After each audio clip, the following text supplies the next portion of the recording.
Hello and welcome into the latest edition of ESPN FC. Kane Murray, Craig Burley and Shaka Hislop here in the studio. We will be talking league football tonight. You'll be happy to It's hear. over. It is over. It's over. You Till the be next sure. time. International football, the drain on everybody's life, particularly us. Is it that bad? It's not that bad. Well, is that bad?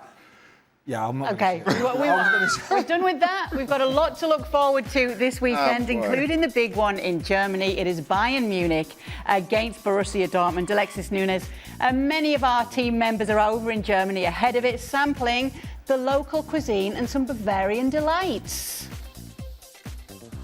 Well, Kay, I know you guys are missing out and are massively jealous of us right here at the Paulaner Brewery, getting ready for the Klassiker the right way with a couple of these beers in our hand. And knowing that Craig is over there, Derek, I'm pretty sure Craig could put back a couple of these. Well, I know Craig very well. We worked together for many years, and I'm fairly certain my old co-commentary partner would love to be where we are right now, Alexis. Shaka, I'm not so sure about, you know. Aww. Clean living man that he is, but Craig, yeah, he'd want to be here.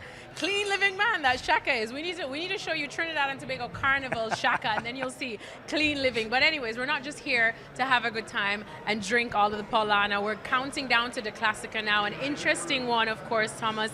I have to speak about Harry Kane because we know that he has been such an important part of Bayern Munich. He's just tumbling records for fun. Like, it seems like he could score goals with his eyes closed. And the way that he and Bayern are going, what is the ceiling?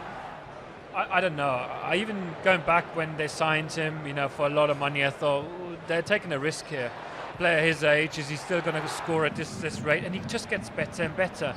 You know, we speak to him almost after every single game, and you think you're running out of questions. Like, how does he do it? Yeah. Last time was interesting against Frankfurt. You know, when he was talking about playing with Serge Gnabry.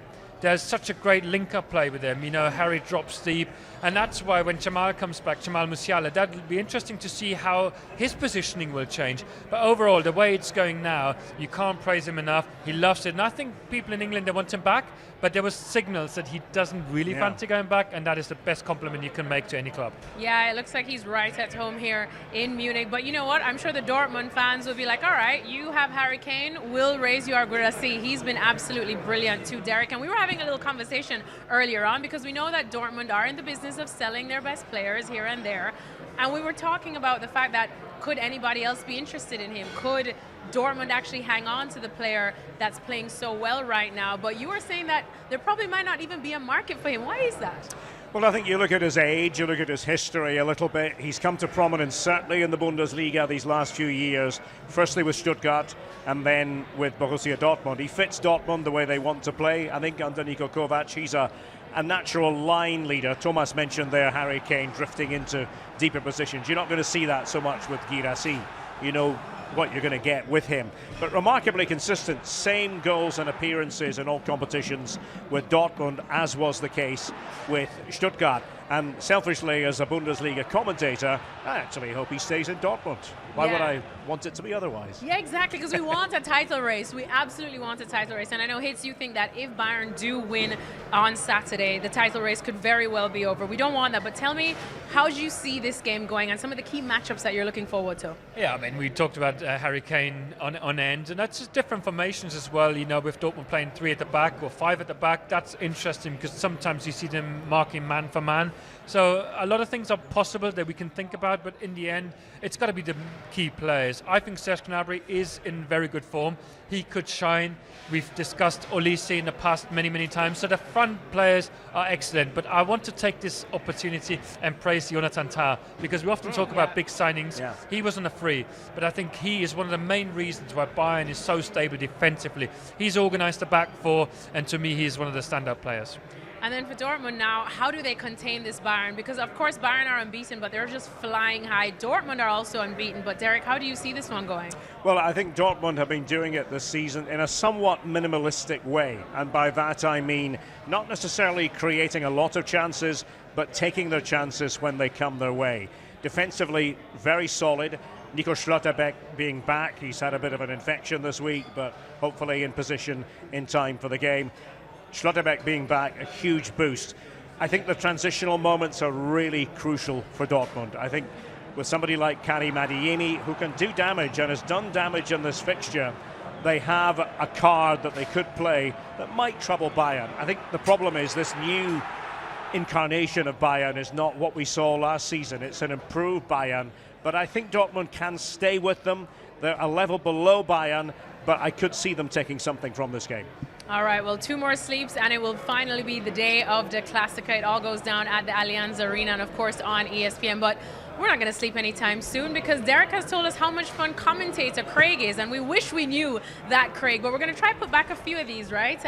In Craig's honor. Craig, this one's for you. Craig, this one's for you. Prost. Prost. Zum Wohl, Craig. Thomas Hitzelsberger's going, who the hell's Craig? Everybody knows who you are. By the way, Craig. Derek Ray, right, he couldn't even finish that pint. He can't drink chicken soup. I'm telling you, get drunk on a cup of chicken soup. You have been. Is that the traditional? By the way, we've got to change that. Every time we send somebody abroad, they do a piece from a restaurant. I mean, somebody's got to come up with something new here. I'm serious. I like making paella outside. Yeah, well, that wasn't my idea. Stewart Robson's actually in Germany. Yeah, I thought we were sending all our best people. Rob was there. I think we have. Oh, Rob. Let's annoy Rob. I mean, Robbo's there. Robbo's in Germany, but he wasn't with the crew drinking Well, no, the beers. well, he's a very unlikable character, isn't he? Robbo, I thought you might have wanted a bit of bratwurst or schnitzel, and here you are, all on your own.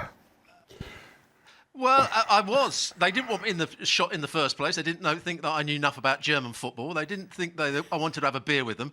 But Derek wanted to spend a little bit of time with me, making sure the pronunciation of all these dishes and show me what German food was like. So I had to sit down with him for 10 minutes to listen to him prattle on about it. But there we go. That's The good Derek. news is we've actually got the footage. We've actually got the footage of the pronunciation lesson from Derek Ray for Stewart Robson. Here it is. Yes, welcome to our Bavarian kitchen, and we have 3 dishes to introduce to Stuart. You haven't cooked them, though, have you? Would you like me to have cooked them? Not or really, no. Probably not, no.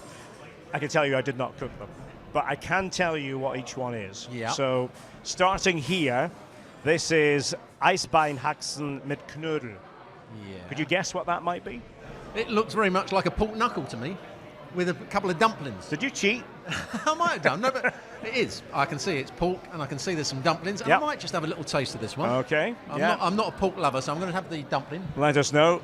Stuart, the taste tester here. Tastes like a dumpling, yeah. Very nice. All right. Yeah, Okay. Now, in the middle, we have traditional Wiener Schnitzel vom Kalb. What would that mean to you? Vom Kalb. From the calf. Yeah, so veal. Now my wife doesn't let me eat veal. Ah. She's totally against it, but I won't tell. as she's not here, I'm going to dig into this. Okay. Very good. And also Very good. mit I'll have a little bit of the sauce. Preiselbeeren with cranberries. That's very traditional here. Sets it off nicely. Yeah, it's a nice Like contrast. that, yeah, that's good. Okay. And last but by no means least, we have Ente mit Knödel und Rotkohl. You probably recognise this. Well, because I love a bit of duck. Okay, so that's if what I go, it is. usually a duck as a starter, Yeah. but I like this, particularly with the red cabbage. The red cabbage and the No, the dumplings, you can forget the knödel. dumpling. Okay, But the red cabbage, give it a go. give it a go. Here we go.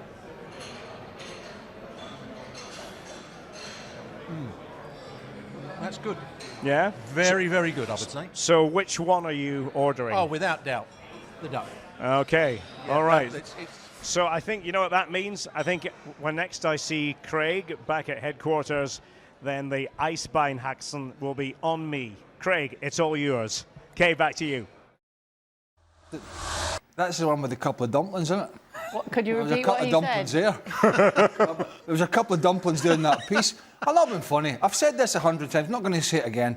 There's not enough money in the world for me to go in a German restaurant. Unless I'm in Germany and somebody drags me in. I mean, it just looks awful, doesn't it? Is it because you can't say the names? No, of the it's dishes? because the food's terrible. Just do it. Is The whole food of terrible, the whole of though? Germany. You've tried it now, and you usually. I know your taste for food, Stuart, but is this to your liking, German foods?